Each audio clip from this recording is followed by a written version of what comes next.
mu ggwanga erya Nigeria, mu ggwanga lya Nigeria, mukwano Seruganda njagala okutegeeza obulumbaganyi obwakoleddwa mu ggwanga lya Nigeria abalwanyi ba Boko Haram oluvannyuma lw'okulabika nti bakoze attack mu battidde abantu 200,000 nti baganye okusiramuka.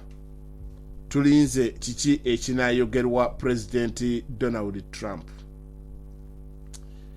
Trump ono amaze ebbanga nga ayogera ku ttemu erikolebwa abasiraamu mu Nigeria, wadde nga bangi abantu bagamba nti obutemu buno tebukolebwa ku basiraamu bokka, nti bukolebwa ku madiini gonna, kugamba nti si lutalo lwa ddiini.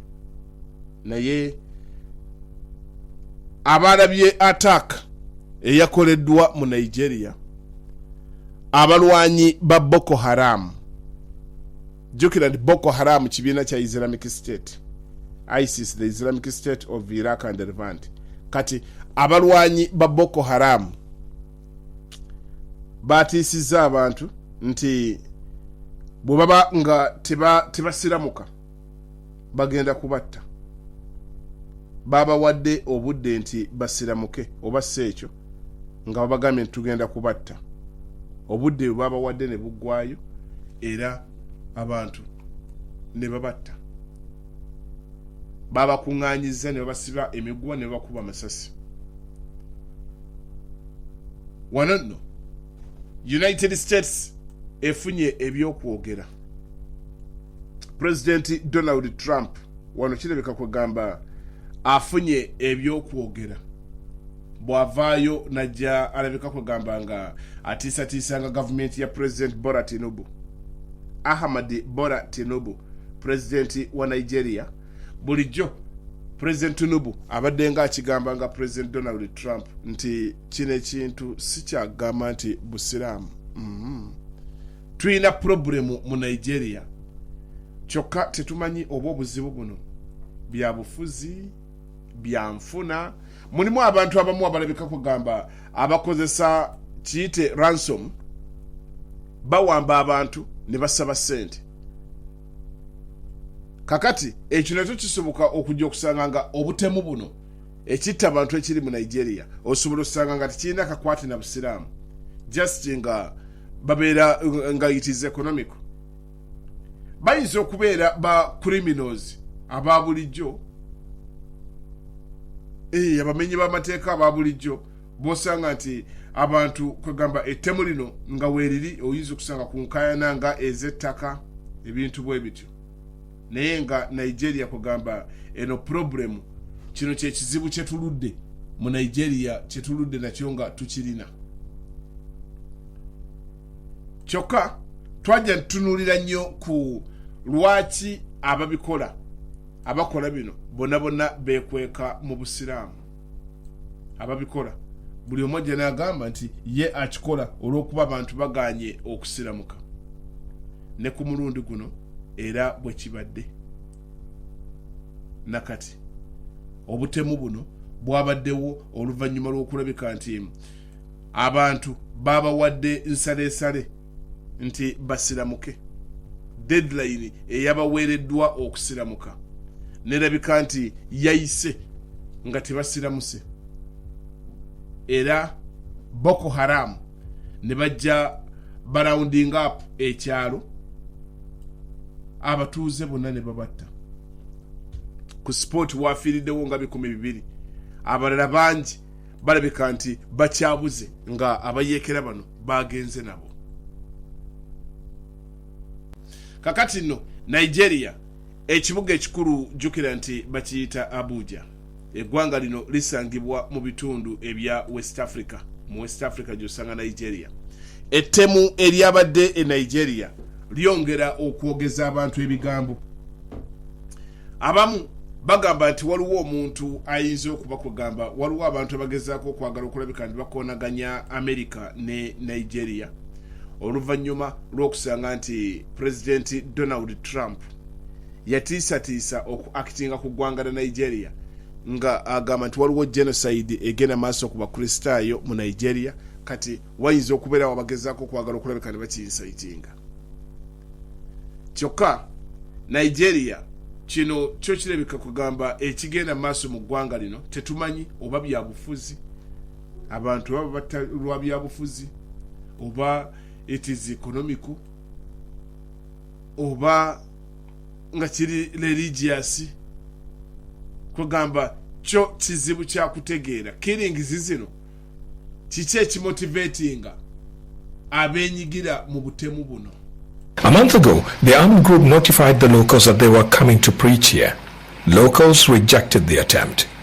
And this is the result. More than 200 people killed, many bodies yet to be recovered, and dozens of women and children kidnapped. Waro residents stood their ground to protect their beliefs, but has paid dearly for it.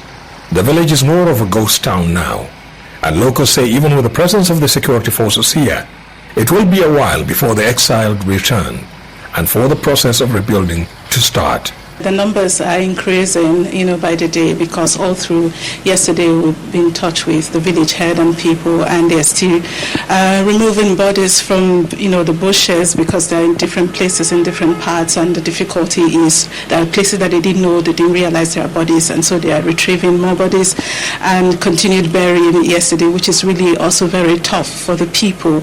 I mean, the challenges will be that these are people, most of them have more than one person, have been killed, family members. We're talking of people's mothers, children. Some of them also have their family members taken away, but in spite of that, they need to bury the dead, isn't it? So it's been emotionally difficult for the people, and for a place like Kwara that's never experienced, or not usually the hotspots, this is also coming as a shock, and the fear is even more palpable there in Kwara today. Yes, eggwanga erya Nigeria. President Bola Tinubu agambye nti gavumenti etaddewo enteekateeka zonna okujja okulabika nti enoonyereza okumanya exactly kyekigenda maaso mu ggwanga lino, era amagye gasindikiddwa mu kitundu ewabadde ensasagge eno. Kyokka wano bino byonna tuyinza okubanga bangi ba expert babinenya ku Kano Muammar Gaddafi, okujjibwa kwa Muammar Gaddafi mu bukulembeze bwa Libya mu 2011, kubanga wano bagamba nti Libya yali erina emmundu nyingi nnyo mu bantu. Gaddafi government bwe yagibwawo mu 2011, emmundu zino ne zirabika nti zezo ezisumbuwa amawanga ga West Africa. West Africa kati instability yonna eri mu West Africa saawa eno yonna erabika nti eviira ddala ku ziri mistakes ezakolebwa neto bajja Gaddafi mu bukulembeze bwa Libya nga tewaliiwo nteekateeka za kustabilizinga ggwanga eryo.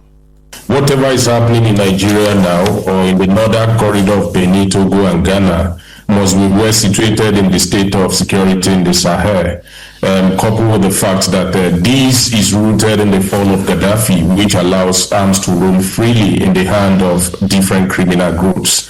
So this has been long coming, coupled with the fact that those places where you mentioned, when we talk about state authority, in the real sense of it, we're talking about two actors principally.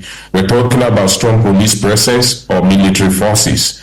And in those places, if you look at the routine criminal operations that are taking place in Nigeria now, and the responses on the part of the state, we have come to the point that the military, which should be an exclusive reserve for strategic operations, have now been deployed to even combating kidnapping for ransom, which I think it's about turning the military to police institution, as it were. And then the police is virtually absent in those places, and places where they are actually present, they have become quite inferior in terms of the sophistication of the criminal groups that are actually attacking these communities. Those are the state of things in those rural communities, and I think if we begin to drive in the direction of solution now for my own intervention, what this is pointing out are two things. One, we need to address the isolationist approach to security